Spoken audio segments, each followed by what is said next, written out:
ਦੋਸਤੋ Sidhu study point 'ਤੇ ਤੁਹਾਡਾ ਬਹੁਤ ਬਹੁਤ ਸਵਾਗਤ ਕੀਤਾ ਜਾਂਦਾ ਹੈ। NTT 8393 ਦੇ ਸਿਲੇਬਸ ਦਾ part policies and programs related with pre primary education, ਉਸ ਦਾ topic knowledge of services and programs for children 0 to 6 years old ਦੇ ਮੋਸਟ ਇੰਪੋਰਟੈਂਟ MCQ ਤੁਹਾਡੇ ਲਈ ਲੈ ਕੇ ਹਾਜ਼ਰ ਹੋਏ ਹਾਂ। ਸ਼ੁਰੂ ਕਰਦੇ ਹਾਂ। ਪਹਿਲਾ ਪ੍ਰਸ਼ਨ, ਪ੍ਰਾਰੰਭਿਕ ਬਾਲ ਅਵਸਥਾ ਅਤੇ ਸਿੱਖਿਆ ਦਾ ਸਮਾਂ ਦੱਸੋ। ਆਪਸ਼ਨ ਹਨ A 1 ਤੋਂ 6 ਸਾਲ, B 2 ਤੋਂ 6 ਸਾਲ, C 0 ਤੋਂ 6 ਸਾਲ, D 3 ਤੋਂ 6 ਸਾਲ। ਇਸ ਪ੍ਰਸ਼ਨ ਦਾ ਸਹੀ ਉੱਤਰ ਹੈ ਆਪਸ਼ਨ C 0 ਤੋਂ 6 ਸਾਲ। ਜਿਹੜੀ ਪ੍ਰੀ ਪ੍ਰਾਇਮਰੀ ਸਿੱਖਿਆ ਹੈਗੀ ਉਹ 0 ਤੋਂ 6 ਸਾਲ ਤੱਕ ਦੀ ਉਮਰ ਤੱਕ ਦਿੱਤੀ ਹੈ। ਪ੍ਰੀ ਪ੍ਰਾਇਮਰੀ ਸਿੱਖਿਆ 3 ਤੋਂ 6 ਸਾਲ ਅਤੇ ਜਿਹੜੀ ਬਾਲ ਅਵਸਥਾ ਹੈ ਉਹ 0 ਤੋਂ 6 ਸਾਲ ਤੱਕ, ਜਨਮ ਤੋਂ 6 ਸਾਲ ਤੱਕ। ਦੂਸਰਾ ਪ੍ਰਸ਼ਨ, ਪ੍ਰਾਰੰਭਿਕ ਬਾਲ ਅਵਸਥਾ ਅਤੇ ਸਿੱਖਿਆ ਦਾ ਉਦੇਸ਼ ਕੀ ਹੈ। ਆਪਸ਼ਨ ਹਨ A ਮਾਨਸਿਕ ਵਿਕਾਸ, B ਭਾਵਨਾਤਮਕ ਵਿਕਾਸ, C ਸਰੀਰਕ ਵਿਕਾਸ, D ਉਪਰੋਕਤ ਸਾਰੇ। ਸਹੀ ਉੱਤਰ ਹੈ ਆਪਸ਼ਨ D ਉਪਰੋਕਤ ਸਾਰੇ।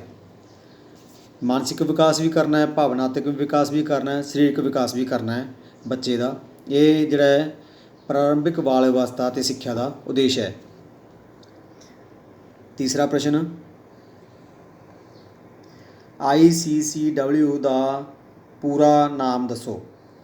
ਆਪਸ਼ਨ ਹਨ A Indian council of children welfare, B Indian council for child welfare, C independent council for child welfare, D none of these. ਇਸ ਪ੍ਰਸ਼ਨ ਦਾ ਸਹੀ ਉੱਤਰ ਹੈ option B Indian council for child welfare, ਭਾਰਤੀ ਬਾਲ ਕਲਿਆਣ ਪਰਿਸ਼ਦ। ਅਤੇ ਇਹਦੀ ਜਿਹੜੀ ਸਥਾਪਨਾ ਉਹ ਸ਼੍ਰੀਮਤੀ ਇੰਦਰਾ ਗਾਂਧੀ ਨੇ ਕੀਤੀ ਸੀ। ਜਿਹੜਾ ਇਹਦਾ ਮਕਸਦ ਕੀ ਸੀ, ਸਮਾਜਿਕ ਆਰਥਿਕ ਤੌਰ 'ਤੇ ਪਛੜਿਆਂ ਬੱਚਿਆਂ ਦੀ ਹੈਲਪ ਕਰਨਾ ਸੀ। ਚੌਥਾ ਪ੍ਰਸ਼ਨ, ICCW ਭਾਰਤੀ ਬਾਲ ਕਲਿਆਣ ਪਰਿਸ਼ਦ ਦਾ ਗਠਨ ਕਦੋਂ ਹੋਇਆ।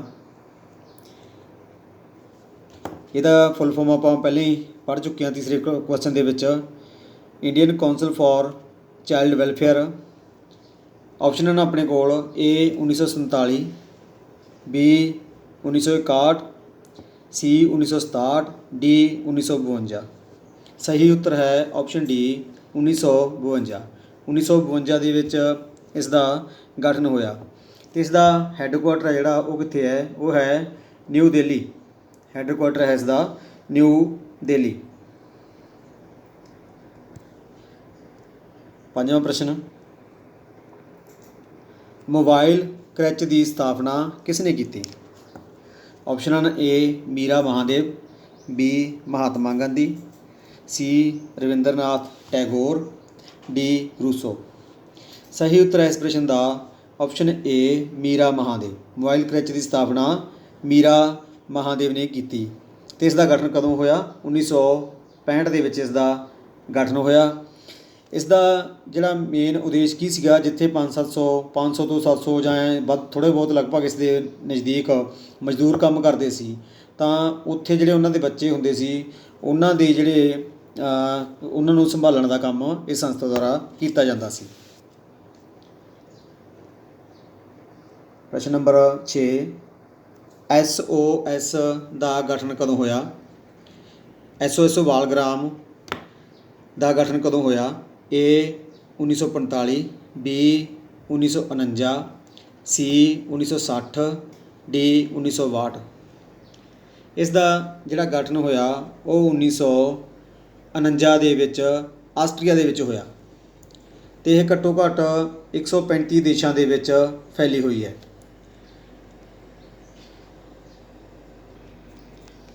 ਭਾਰਤ ਵਿੱਚ ਇਸ ਦਾ ਗਠਨ ਭਾਰਤ ਵਿੱਚ ਜਿਹੜਾ ਇਸ ਦਾ ਗਠਨ ਹੋਇਆ ਉਹ 1964 ਦੇ ਵਿੱਚ ਹੋਇਆ, ਫਰੀਦਾਬਾਦ ਦੇ ਵਿੱਚ। ਪ੍ਰਸ਼ਨ number 7, Indian Red Cross Society ਦਾ ਗਠਨ ਕਦੋਂ ਹੋਇਆ। ऑप्शन ਹਨ A 1920, B 1925, C 1934, D 1945। ਸਹੀ ਉੱਤਰ ਹੈ ਇਸ ਪ੍ਰਸ਼ਨ ਦਾ option A 1920। Indian Red Cross Society ਦਾ ਗਠਨ 1920 ਦੇ ਵਿੱਚ ਹੋਇਆ। ਇਸ ਦਾ ਹੈੱਡਕੁਆਟਰ ਕਿੱਥੇ ਹੈ? ਉਹ ਹੈ ਨਵੀਂ ਦਿੱਲੀ। ਹੈੱਡਕੁਆਟਰ ਇਸ ਦਾ ਹੈ ਨਵੀਂ ਦਿੱਲੀ। ਅਤੇ ਇਸ ਦੇ ਜਿਹੜੇ ਪ੍ਰਧਾਨ ਹੁੰਦੇ ਆ ਉਹ ਮਾਣਯੋਗ ਰਾਸ਼ਟਰਪਤੀ ਅਤੇ ਮਾਣਯੋਗ ਕੇਂਦਰੀ ਸਿਹਤ ਮੰਤਰੀ ਇਸ ਜਿਹੜੇ ਸੁਸਾਇਟੀ ਦੇ ਚੇਅਰਮੈਨ ਹੁੰਦੇ ਹੈਗੇ। ਅਤੇ ਇਸ ਦੀ ਜਿਹੜੀ ਸਥਾਪਨਾ ਹੋਈ ਸੀ Indian Red Cross Society Act ਦੇ ਅਧੀਨ ਸਥਾਪਨਾ 1920 ਵਿੱਚ ਇਸ ਦੀ ਕੀਤੀ ਗਈ ਸੀ। Indian Red Cross Society Act ਦੇ ਅਧੀਨ। ਪ੍ਰਸ਼ਨ number 8, International Red Cross Society ਦਾ ਗਠਨ ਕਦੋਂ ਹੋਇਆ? ਪਹਿਲਾਂ ਆਪਾਂ ਪੜ੍ਹ ਚੁੱਕੇ ਹਾਂ ਇੰਡੀਅਨ ਰੈੱਡ ਕਰਾਸ ਸੁਸਾਇਟੀ ਦਾ, ਉਹ 1920 ਦੇ ਵਿੱਚ ਹੋਇਆ। ਹੁਣ ਆਪਾਂ ਦੇਖਦੇ ਹਾਂ ਇੰਟਰਨੈਸ਼ਨਲ ਰੈੱਡ ਕਰਾਸ ਸੁਸਾਇਟੀ ਦਾ ਗਠਨ ਕਦੋਂ ਹੋਇਆ। ਆਪਸ਼ਨ ਹਨ A 1856, B 1863, C 1874, D 1890। ਸਹੀ ਉੱਤਰ ਹੈ ਆਪਸ਼ਨ B 1863 ਦੇ ਵਿੱਚ ਇੰਟਰਨੈਸ਼ਨਲ ਰੈੱਡ ਕਰਾਸ ਸੁਸਾਇਟੀ ਦਾ ਗਠਨ ਹੋਇਆ 9 ਫਰਵਰੀ 1863 ਨੂੰ। 9 ਫਰਵਰੀ 1863 ਨੂੰ ਇੰਟਰਨੈਸ਼ਨਲ ਰੈੱਡ ਕਰਾਸ ਸੁਸਾਇਟੀ ਦਾ ਗਠਨ ਹੋਇਆ। ਇਸ ਦਾ ਹੈੱਡਕੁਆਟਰ ਹੈ ਸਵਿਟਜ਼ਰਲੈਂਡ। ਇਸ ਦਾ ਹੈੱਡਕੁਆਟਰ ਸਵਿਟਜ਼ਰਲੈਂਡ ਦੇ ਵਿੱਚ ਹੈ। ਪ੍ਰਸ਼ਨ ਨੰਬਰ 9, ਅਧਿਆਪਕ ਵੱਖ-ਵੱਖ ਸਰੋਤਾਂ ਤੋਂ ਪ੍ਰੀ ਸਕੂਲ ਸਿੱਖਿਆ ਵਿੱਚ ਮੁਲਾਂਕਣ ਲਈ ਬੱਚਿਆਂ ਬਾਰੇ ਜਾਣਕਾਰੀ ਇਕੱਤਰ ਕਰਦਾ ਹੈ। ਉਹ ਲਿਖਿਆਂ ਵਿੱਚੋਂ ਕਿਹੜੇ ਹਨ?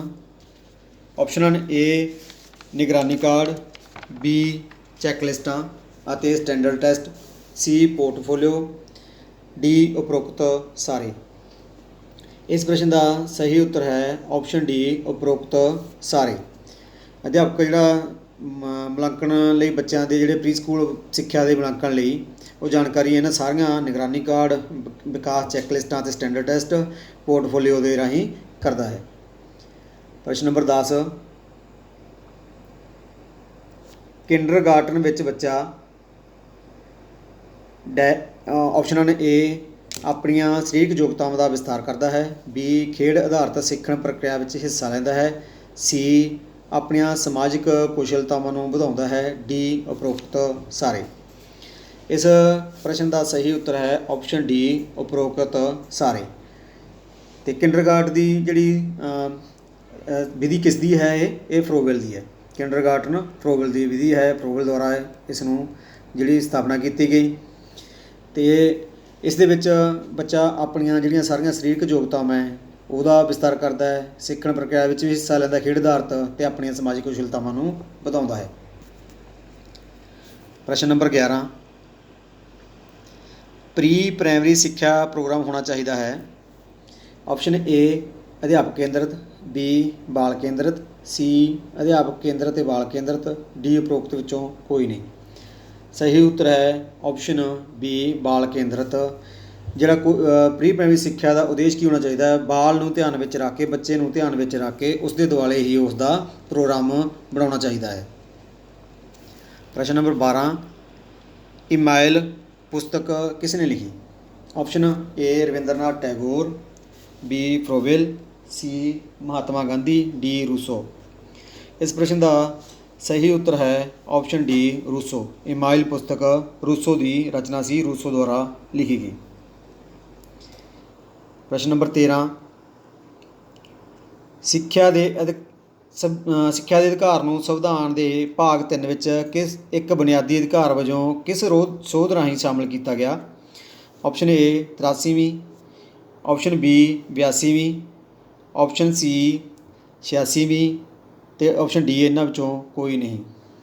ਇਸ ਪ੍ਰਸ਼ਨ ਦਾ ਸਹੀ ਉੱਤਰ ਹੈ ਆਪਸ਼ਨ C 86ਵੀਂ ਸੋਧ ਰਾਹੀਂ ਜਿਹੜਾ ਸਿੱਖਿਆ ਦੇ ਅਧਿਕਾਰ ਨੂੰ ਸੰਵਿਧਾਨ ਦੇ ਭਾਗ 3 ਵਿੱਚ ਬੁਨਿਆਦੀ ਅਧਿਕਾਰ ਵਜੋਂ ਸ਼ਾਮਲ ਕੀਤਾ ਗਿਆ। ਪ੍ਰਸ਼ਨ number 14, full form of RTE। RTE ਦੀ ਫੁੱਲ ਫਾਰਮ ਕੀ ਹੈ? ਆਪਸ਼ਨ ਹਨ A right for education, B right to equality, C right to education, D none of the. सही उत्तर है option C right to education. तो ये संविधान के आर्टिकल 21A ਦੇ ਵਿੱਚ ਇਸ ਨੂੰ ਸ਼ਾਮਲ ਕੀਤਾ ਗਿਆ ਤੇ 1 ਅਪ੍ਰੈਲ 2010 ਨੂੰ ਇਹ ਲਾਗੂ ਹੋਇਆ। ਆਰਟੀ ਜਿਹੜਾ ਈ ਹੈ 1 ਅਪ੍ਰੈਲ 2010 ਨੂੰ ਲਾਗੂ ਹੋਇਆ। ਇਹ ਪੂਰਾ ਇਸ ਦਾ ਨਾਮ ਹੈ right of children to free and compulsory education act. ਅਤੇ ਜਿਹੜੀ ਇਹ 6 ਤੋਂ 14 ਸਾਲ ਦੇ ਬੱਚੇ ਆ ਜਿਹੜੇ ਫਰੀ, ਉਹਨਾਂ ਨੂੰ ਫਰੀ ਐਂਡ ਕੰਪਲਸਰੀ ਐਜੂਕੇਸ਼ਨ ਦੇਣ ਦੇ ਲਈ ਤਿਆਰ ਕੀਤਾ ਗਿਆ। ਪ੍ਰਸ਼ਨ ਨੰਬਰ 15 CSWB ਦੀ ਸਥਾਪਨਾ ਕਦੋਂ ਹੋਈ? Option A 1990, option B 1953, option C 1975, option D 1984। ਇਸ ਦਾ ਸਹੀ ਉੱਤਰ ਹੈ ਆਪਸ਼ਨ ਬੀ 1953। CSWB ਦੀ ਸਥਾਪਨਾ ਹੋਈ। ਇਸ ਦੀ ਜਿਹੜੀ ਫੁੱਲ ਫਾਰਮ ਹੈ ਉਹ ਹੈ central social welfare board. Central social welfare board Punjabi ਦੇ ਵਿੱਚ ਕੇਂਦਰੀ ਸਮਾਜ ਭਲਾਈ ਬੋਰਡ। ਇਹ ਕੀ ਸੀਗਾ? ਜਿਹੜੇ ਭਾਰਤ ਸਰਕਾਰ ਦੁਆਰਾ ਸਵੈ ਇੱਛੁਕਤਾ ਨੂੰ ਉਤਸ਼ਾਹਿਤ ਕਰਨ ਦੇ ਲਈ, ਤਾਂ ਜੋ ਔਰਤਾਂ ਅਤੇ ਬੱਚਿਆਂ ਦੀ ਭਲਾਈ ਦੇ ਲਈ ਸਵੈ ਇੱਛਤ ਜਿਹੜੀਆਂ ਸੰਸਥਾਵਾਂ ਖੋਲ੍ਹੀਆਂ ਜਾ ਸਕਣ, ਇਸ ਲਈ ਇਸ ਦੀ ਸਥਾਪਨਾ ਕੀਤੀ ਗਈ ਸੀ। ਇਹ ਸਨ ਅੱਜ ਦੇ 15 ਬਹੁਤ ਹੀ ਇੰਪੋਰਟੈਂਟ ਕੁਐਸਚਨ। ਸਾਥੀਓ, ਇਸ ਵੀਡੀਓ ਨੂੰ ਲਾਈਕ ਅਤੇ ਸ਼ੇਅਰ ਕਰੋ ਅਤੇ ਚੈਨਲ ਨੂੰ ਸਬਸਕ੍ਰਾਈਬ ਕਰਨਾ ਨਾ ਭੁੱਲਣਾ। ਬਹੁਤ ਬਹੁਤ ਧੰਨਵਾਦ।